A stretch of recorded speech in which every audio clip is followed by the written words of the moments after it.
Welcome to Intermittent Signal. I'm David A. Westbrook. This is Episode 4, Assassination and Authority. The music has been written, performed, and produced by Vince Parlato. Not so long ago, historically speaking, Iranian General Qasem Soleimani was killed by a U.S. drone at Baghdad's airport in Iraq. The day after the killing, I wrote an essay, in haste, albeit thought over years. Subsequent events, reading, and conversation have added a lot, but sometimes fresher is better. I was not then, and certainly am not now, going to attempt a magisterial evaluation of the legal status of the killing, though there will be some law here. I read such an effort, by some German scholar, I think, but I'm more interested in the not quite clearly law, as we shall see. I was about to post a version of this podcast and a companion piece on our wars in Afghanistan and Vietnam in February. Then Russia invaded Ukraine. It seemed like the wrong moment for critical reflection on American violence, oddly self-centered. And besides, I thought and think that many nations, including my own, have acquitted themselves well by opposing Russia without widening the war. Much more from politics cannot be hoped. As I speak, the war in and for Ukraine continues. The U.S. and other nations continue to support Ukraine with everything short of kinetic force. Perhaps this is not the right time to talk about assassination, even if many people hope for a coup d'etat in Russia. On the other hand, as many have noted, the invasion of Ukraine has recalled the West to itself. International law, especially as conceived after World War II, matters. States, quote, shall refrain in their international relations from the threat or use of force against the territorial integrity or political independence of any state, close quote, as Article 2.4 of the UN Charter has it. NATO matters, too, evidently. Of course, the UN Charter did not succeed in its aspiration to outlaw war altogether. There have been lots of wars since the UN was founded. But a war of annexation? One might argue that this or that conflict, some but not all involving Russia, might have resulted in de facto annexations, but those would be arguments. In general, the world seems to have rather given up on conquest in the old sense. To quip, while we might not have outlawed war, we do seem to have outlawed colonialization. As I suggest elsewhere, however, this is not an unmitigated good. War without the responsibility of rule poses its own dangers, maybe especially for Americans. Be that as it may, the Russian invasion seemed like a war of annexation. Ukraine is, after all, part of Russia. Ukraine's separation was merely administrative, a Soviet mistake, not intended to convey independence or even, really, an understanding of Ukraine as a separate country. It was said. So, the special military operation was more of a unification than an annexation, perhaps, but a taking of territory at any rate. Maybe not, though. The Luhansk and Donetsk People's Republics were recognized by Russia on the eve of the special military operation. Clearly, these small republics needed defending, and I suspect but do not know that the plan was to install a, quote, government in Kiev as a de facto, but not formal, organ of the Russian state. And so, perhaps even here, formal annexation was not the plan. After the 19th century reforms of the English legal system, the historian F.W. Maitland famously said that the forms of action we have buried, but they still rule us from their graves. So perhaps the forms of public international law, sovereign states upon territories, even if puppets upon dominated land, rule even invaders from the grave? Who knows? Why do grown-ups engage in such games? The significance, in the literal sense of meaningfulness, of tanks rolling across land borders cannot be overestimated. Tanks bespeak the Cold War, of course, Czechoslovakia as it was then, and Hungary, but most of all World War II, Germany, Panzers, Guderian, Rommel. I, like many others, thought we had left all that. Not necessarily because we had become more civilized, more legal, though we certainly hoped that was the case, but because history and technology had moved on. The invasion of Ukraine with armor was literally surprising because hard to conceive, hard to wrap one's mind around. Just months before the Russians invaded Ukraine, Britain's Prime Minister Boris Johnson lectured a former defense minister, saying that the days of the tank were over. Cyber warfare, now that's what we need to worry about. Irony aside, I digress. It is against today's sense of déjà vu, and the renewal of our vows, as it were, that I want to reread the recent assassination of Soleimani, which already seems a long time ago. So, killing Soleimani. How do we think about our law, our violence, and ourselves? The United States killed Iranian General Qasem Soleimani, leader of the Quds Brigade, and much else besides. This much is undisputed by all concerned. Have we crossed the line? And who is we here? The Trump administration? The U.S. defense establishment, including its commander-in-chief? The legal community I'm paid to propagate? The United States, of which I am a citizen? The world? The we with which we engage the news that presents itself so incessantly? Consumers pretending to be citizens? Just people with feelings? Still, this killing touches on matters I've studied and written about for decades now, and I feel compelled to organize my thoughts. Much has changed in ways I did not foresee, and I'm not sure where I stand now. If we did cross a line, what line was it, and when did we cross it? To start simply and plausibly with classical public international law, Soleimani was a high-ranking official of a sovereign nation with which we were not at war, distinguishing the wartime killing of Japanese Admiral Yamamoto. Killing him was simply an assassination, which is illegal as a matter of international law. See, notably, the Hague Conventions of 1907, and as a matter of U.S. law, at least an executive order. There's a bunch of custom and so forth to the same effect. End of story. In the unlikely event I were to argue within this paradigm for the legality of the president's actions, I would say that the U.S. and Iran were indeed at war. Nobody does formal declarations anymore. Soleimani was waging a war through proxies that he organized. He had just orchestrated an attack on our embassy in Iraq. He attacked our allies, notably Israel, by providing precision weapons to various parties. He shelled our troops and vastly increased the lethality of our adversaries in Syria. Und so weiter. Soleimani was not in Iraq on a social visit. He was killed in the company of Abu Mahdi al-Mohandes, the pro-Iranian head of Iraqi militia groups, which have killed and maimed over 1,000 U.S. soldiers in Iraq. Had al-Mohandes been a formal subordinate, we would have a field marshal visiting a general. Yamamoto would be on point. So, the claim that the Soleimani killing is not a legitimate attack rests on an adversary rests on a very formal and rather Western notion of employment and military organization. In June, in response to the Iranian downing of reconnaissance drone, attacks on tankers, and so forth, the U.S. initiated a strike on Iran.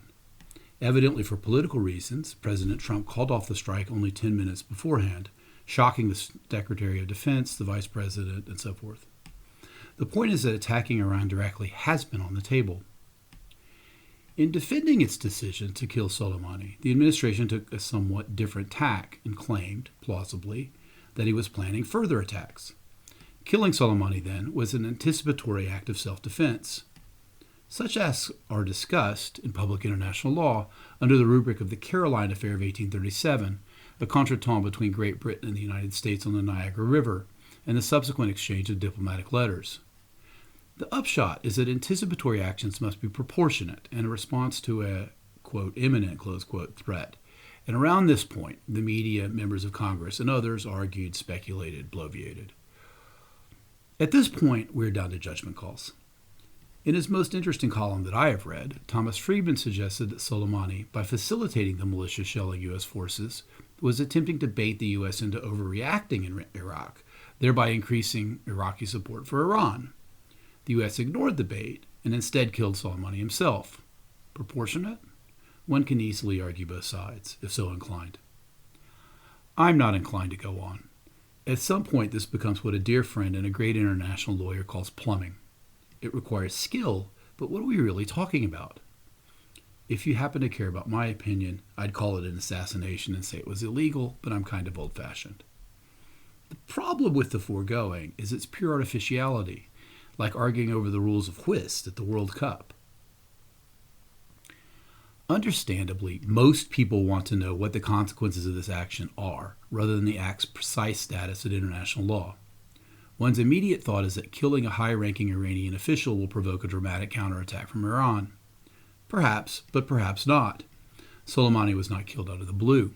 He was the architect of a massive project of Iranian Shiite expansion, carried on at considerable cost all around. Who knows how his killing will realign the matrix of forces? Which brings us to the realm of tactics in the great game, as Kipling had it. although Middle East seems more like a drunken poker party gone terribly wrong.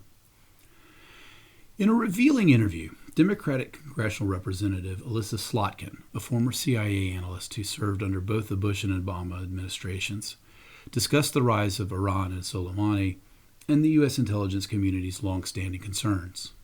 And, of course, the U.S. considered its options. Quote, "To be honest with you, in the conversations we had on pushing back on him in particular, and the organization generally, we almost never spent a ton of time on the possible assassination, because there are legal and political and military implications to it. And whenever we did have conversations on exposing him or pushing back on him or doing things short of assassination that would impact him, you had to acknowledge that there would be a strong reaction, because his star was on the rise, people definitely knew his name, and he sort of had a celebrity status in Iran." Close quote. What's interesting here is the arguments are all prudential. Slotkin all but says assassination was not off the table, it just would not have been prudent. The point here is the line had already been crossed, at least mentally. Perhaps, one might say, the line was crossed earlier with the attempts to kill Castro? Yet still, we had renounced that, or so we thought. Slotkin's real objection to the Soleimani killing is not its illegality, but the lack of process with which President Trump took the decision. Responsible presidents, like Bush and Obama, have processes for targeted killing and other things. Professionals discuss ideas, come to agreement, and a policy decision is made. Moreover, there are things that are done by custom, habit. The presidency, she argues, and I agree, is only in bare outline a legal construct. Trump often seems to act without benefit of counsel and with little regard for the customs of the office. He is not presidential, one might say, but that would be a political opinion. The Soleimani killing was planned, and Trump took the opportunity. It was clearly thinkable, and the fact that Obama and Bush might not have ordered this particular killing is a matter of circumstance, but not legal principle. Which brings us to the culture of assassination. My father at one point declined to join the Green Berets because the word was they were engaged in assassination. Instead, he fought the NVA in the North. That world seems gone. Popular culture glorifies assassination. Consider the Assassin's Creed series of games or the Jason Bourne movie franchise. Our government's violence itself has become secret. We have little idea where the service is for which we routinely thank members of the military. Even this is not entirely new, but the scope and scale is. However one understands our dirty wars and covert activities in the years from 1945 to 2001, things changed after 9/11. We have been at war continuously in multiple theaters and with various deployments, much of which is undisclosed, for a generation now. This has nothing particular to do with Trump. If anything, he has attempted to disengage. In deploying ourselves, Islamist violence and the responsible projection of U.S. force, I argued that violence understood as politics, since Clausewitz, required a narrative, and a narrative pursued by assassination and torture could not be persuasive, and so was unlikely to be successful. Even if we could no longer assume that collective violence would be conducted among nation-states in 19th and 20th century fashion, we could still insist, and as a democracy we were obliged to insist, that the violence carried out in our name was a public matter. Obviously, history went in another direction. Administrations of both parties doubled down on intelligence, drones, special forces, contractors, targeted killing. It became unclear just where we were at war with terrorism, a capacious category. So, for example, Obama ordered attacks on Yemeni soil.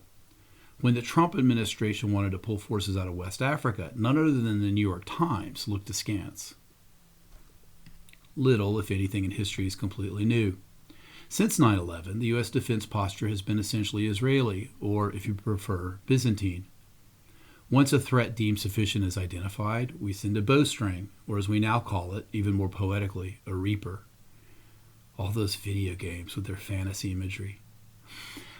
I argued, in deploying, that there was something fundamentally unenlightened, dark in several senses, about this kind of warfare, and hence in some deep sense antagonistic to the American project of making politics rational, or at the very least visible.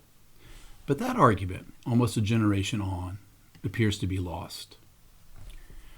Slotkin mentions, I think very significantly, that the U.S. military architecture dates from 1947. Painting with a broad brush, I would argue that the nation then made three critical, essentially constitutional, decisions that have come to haunt us. First, we would defend the U.S. from abroad. I was born in Germany. From this perspective, killing Soleimani is indeed a defensive act. Second, we would uncouple intelligence from the ordinary military. We would establish bureaucracies, notably the CIA, dependent for their legitimacy on fear, off-budget, and minimally accountable. Third, in light of the first two, and the off-cited need to be able to act quickly, the commander-in-chief would be given essentially unilateral power to initiate violence. The president may choose, and generally has chosen, to exercise that power in consultation with trusted advisors. Or not. In short, the seeds of Byzantium were planted in 1947. And still, there is something striking about killing a government official. Is there no professional courtesy anymore? Public International simultaneously moves in two opposing directions.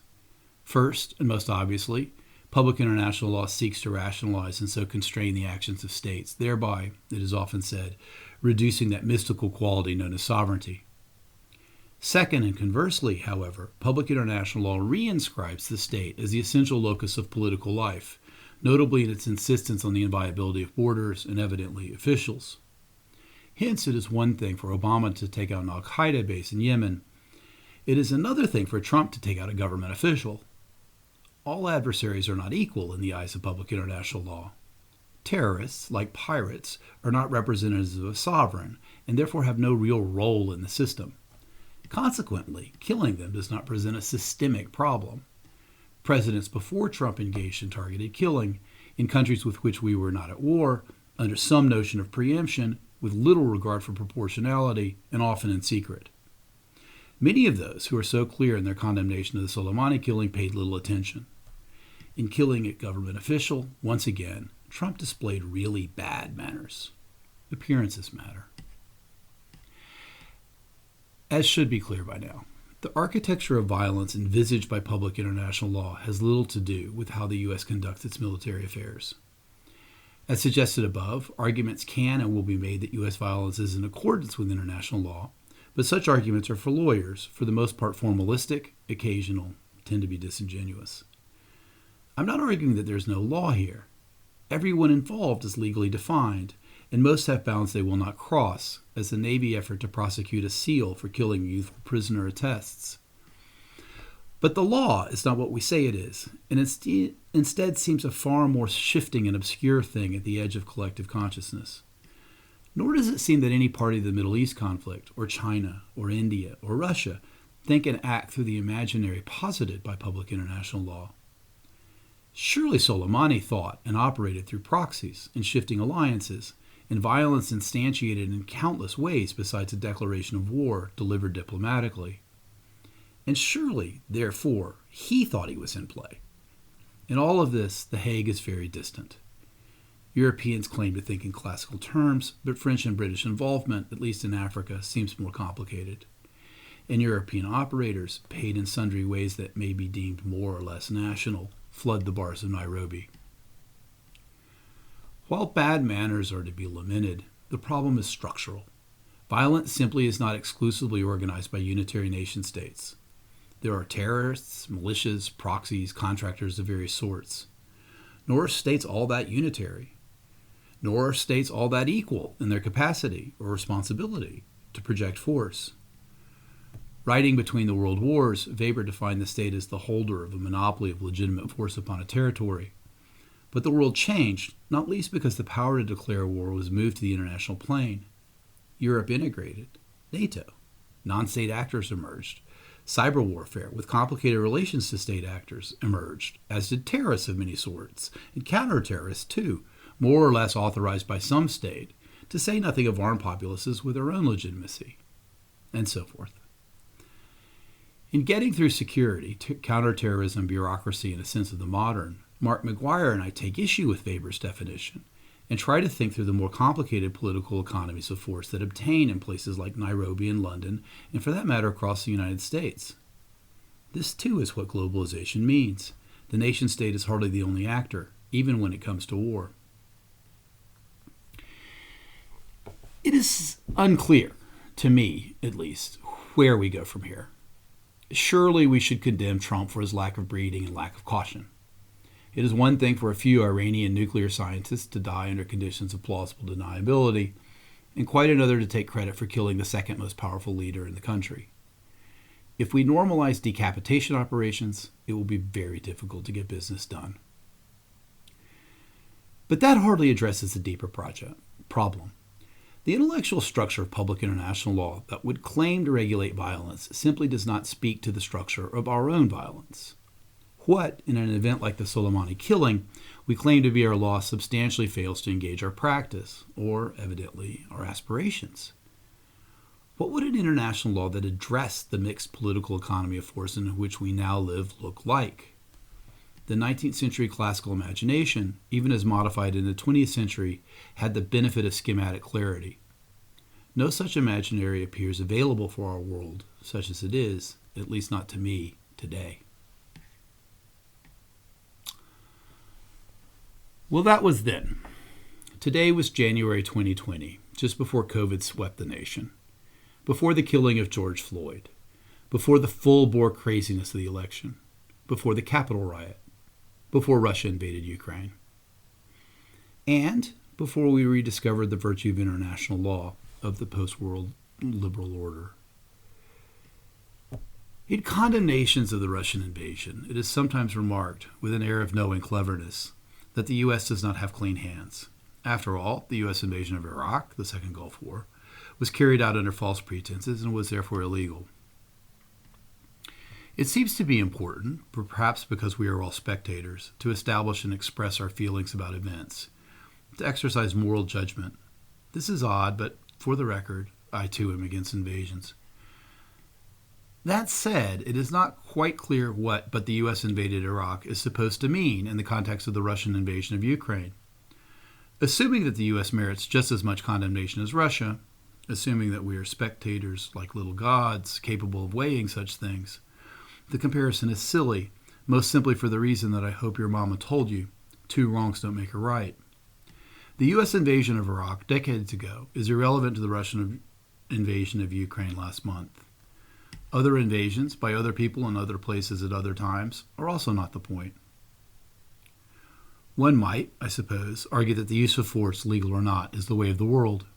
Thucydides, the Melian dialogue, strong do what they will, weak suffer what they must, etc. But, by and large, that's not what people say. The Americans and the Russians are not seen to be following some law of political nature, which would make them as innocent as wolves. Instead, both nations are seen to be deserving moral condemnation, which brings us back to 2 wrongs don't make a right. For what it might be worth, as a matter of historical contemplation, I think the 2 invasions, the delusions, fears, and especially the politics, are quite different. The comparison is facile. I do think it matters a great deal that both Russia and Iraq were autocracies at the time of the invasions. But I do not here intend to defend the U.S. for its decision to invade Iraq, nor for that matter to condemn, again, the Russians for invading Ukraine. My point, instead, is that such irrelevant and facile comparisons will be made and will carry weight. The issue here is not the truth of the proposition, but the political and moral authority to speak. Insofar as we Americans genuinely desire to join with like-minded societies and renew the liberal international order, and we have no better option, we should govern ourselves accordingly. We cannot effectively argue for a set of rules that we do not ourselves obey. And from time to time, that may mean that men like Soleimaini, who we little gods believe should be struck down, who may indeed need killing, will walk longer.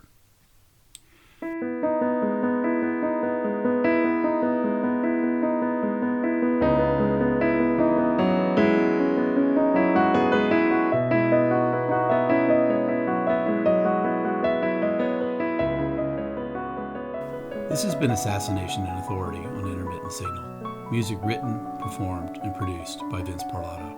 I'm David A. Westbrook. Until next time, be well.